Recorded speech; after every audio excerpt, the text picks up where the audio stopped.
What is going on, everybody? It's Steven here and welcome back to another console video. Now, if you have seen my last review on the Titan 1 and how to use mouse and keyboard on the Xbox One and the PlayStation 4, then you know that I promised you a little test with the Logitech G27 on the Xbox One. So let's get started and let me tell you how you can play with the G27 on your console. So in order to play with the G27 on your console, you need such a USB device like the Titan 1, which converts all the input from the G27 into something usable for your console like the Xbox One or PlayStation 4. So the Titan 1 retails for something like $65 on Amazon or consoletuner.com, the link is down below, and it's definitely worth the money because otherwise I would have to buy a new steering wheel for something like $300 for my new console. So let's just have a quick look at it. So here we have the input side, here you connect the controller to the Titan 1, you connect the Titan 1 to your Xbox One or PlayStation 4 with the USB connector. Here we have the PC programming port, so this device always has to be connected to a computer. And this is a bit bad because yes, you have to have a computer near your console. And if you have a PlayStation 4, you can also use that Bluetooth receiver. It's not possible to use it with a Xbox controller because yeah, it's not using Bluetooth. But anyway, it works perfectly well and you can also buy this for something like $20, so just check it out on Amazon or Console Tuner. But you don't need to have this, so this is just an additional feature. It also works with a micro USB cable. Alright guys, then I would say let me quickly show you my setup. Now there we go guys, so here's my setup, and I know it doesn't look professional at all, but at least it's working. So here we have a monitor, a computer, so my laptop for the Titan 1. Then right over here the Xbox One, so my console. The Titan 1 is already connected, as you can see, also the controller is connected. Then here we have the G27 steering wheel, which I love a lot. And yeah, here we have the H shifter, which is also supported, but you have to load a script for that. Then here at the bottom we have the pedals, which are also working. So all the three pedals are working. We have here clutch, brake and accelerator. And they work pretty well, as we will see later. So I'm really glad that this is working because you can see the Logitech G27 looks really nice quality. And if you have a look at those Thrustmaster or whatever they are called, new racing wheels, they're just a piece of plastic shit and I really hate them. And also the force feedback on the G27 is totally awesome, so I really love it. And I'm really used to it because of Gran Turismo 6 on the PlayStation 3, and I really don't know why those fuckers from Microsoft and Sony don't implement the drivers. I think they want to sell their own products, but yeah, they are just assholes. Then here we have the 8 shifter, so it's a 6-gear shifter with reverse, which works perfectly well. And yes, you just have to be careful that you start with the first gear, otherwise you mess up the gears. But yeah, let's have a look at this. So here we have the Xbox One already connected, here the Titan 1, and if you can see 3 parallel lines on the Titan 1, then it means it's fully configured and it's working. And here you can see it's just plugged into that USB port which goes to the Xbox One. Here we have the mini USB cable which goes to the computer. So on the computer there's a program which you will see just a bit later. Then here you can see the input side is just connected here to the Xbox One controller. And you can use the controller and later then the G27 at the same time. So yeah, as you can see, the whole setup here requires 2 USB ports on your computer.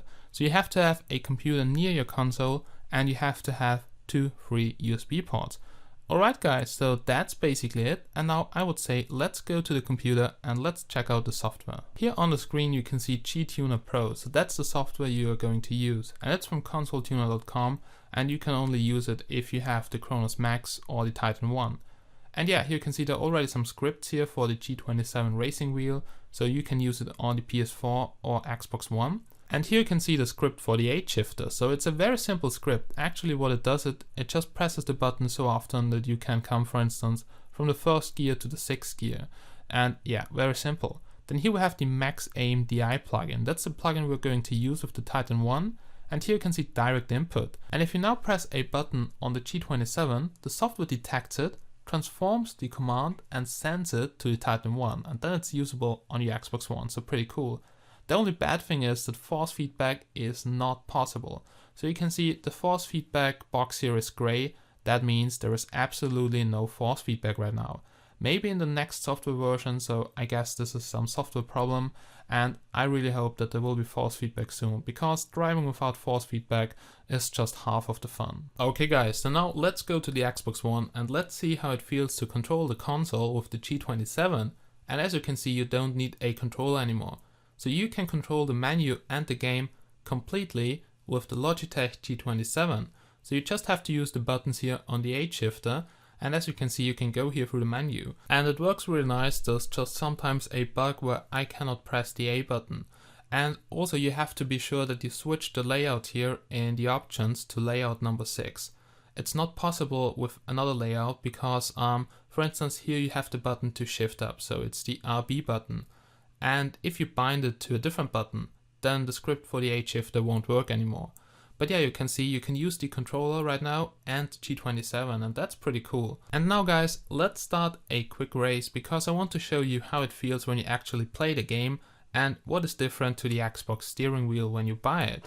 Now we're now here in the game, and yeah, you can see the clutch is working, so I'm now pressing the clutch and I can rev up the engine. Then the only thing which feels a bit strange is the rotation angle of the steering wheel. It's now limited to 200 degrees, so as you can see it stops in the game, but I can still rotate the G27. And I have checked out a tutorial on YouTube on how to set it up, and he said in this video you should set it to 200 degrees. But yeah, I'm not sure about the settings, so I still have to play around with it. It's a bit complicated, but yeah, you can see it's definitely working. So now first gear in there, so the clutch is working, and you always have to have the first gear in here, otherwise the script is not working. So if you fuck it up, you have to shift back into the first gear and then use the pedal shifters to go back to the first gear too. Otherwise the H shifter is not working. But yeah, as you can see, there's absolutely no input lag. So it feels really like you would be driving the car, and this is the good thing because I personally thought there will be a slight amount of input lag. But no, there's absolutely nothing, and I guess it feels the same way like you would play with a real racing wheel for the Xbox One or PlayStation 4. But yeah, this feels pretty good. Also the pedals are totally accurate, so you can see the brake works too. So all pedals are working, the accelerator, brake, clutch, the H shifter, and yeah, also the steering wheel. And you could also use the pedal shifters on the steering wheel, or you can also use the buttons. And they are pre-configured in the layout you download, but you can also reconfigure them, but you have to do that in the software, and I have to say it's a bit complicated. Now, it took me almost one day to set everything up and check out the software, check out the script, because it's a bit hard to understand. But yeah, after one day you know how it works, and then you can also rebind the buttons on the keyboard. And yes, I have to say, you can see it works perfectly well, but it feels a bit different to play with the G27 now on the Xbox One with Forza 5. Because before that I was playing Gran Turismo 6 on the PlayStation 3, and yeah, it feels a bit different because on the PlayStation 3 you have the full 900 degrees and also force feedback, and yes, it's just better optimized. And you really have to play around with the settings until you find a configuration which really matches your needs and which really works like you would play on the computer or on your PlayStation 3. Now, yeah, it's working perfectly nice, as you can see, so I'm really impressed. And now it's also time to show you 2 or 3 minutes of gameplay, maybe on Nürburgring, Nordschleife, so my German friends will know it. And it's a lot of fun to play on this, because it's a very long track. And yeah, just sit down, enjoy, and if you don't want to see it, then just skip forward to about minute 12, where you can hear my conclusion and feedback about the Titan 1.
Right now we're at the end of this review, and I have to say the Titan 1 was definitely worth the money, because I also play sometimes Destiny on the PlayStation 4, and it's just awesome to play Destiny with mouse and keyboard on the PlayStation 4.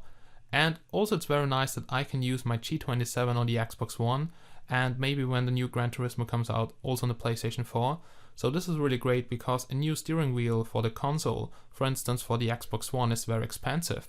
And on the G27 you can also use real racing wheels like this one here. I mean, it's not really a racing wheel, but this shit has got some epic style. So just imagine you drive with this wheel here on the G27. Really awesome. But yeah, you just lose the buttons here, so that's the only bad thing, and that's why I haven't done it yet, but maybe I will buy the adapter. Okay guys, so this was my review of the Titan 1. And as I've said before, it's definitely worth the money. For instance, if you also play on the computer, and you don't want to buy a steering wheel for your console, which you maybe cannot use on the computer, then yeah, the Titan 1 is the best alternative. And there are also some other sticks, I think the XIM4 or something, so some other devices which can do the same, but they're much more expensive. Like I think the XIM4 retails for something like $200, and you can buy 2 or 3 Titan 1s for this, so yeah.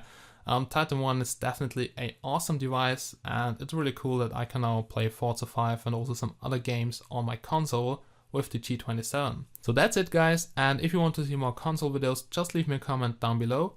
Also the RJ tutorial will be finished and I'm recording it this week.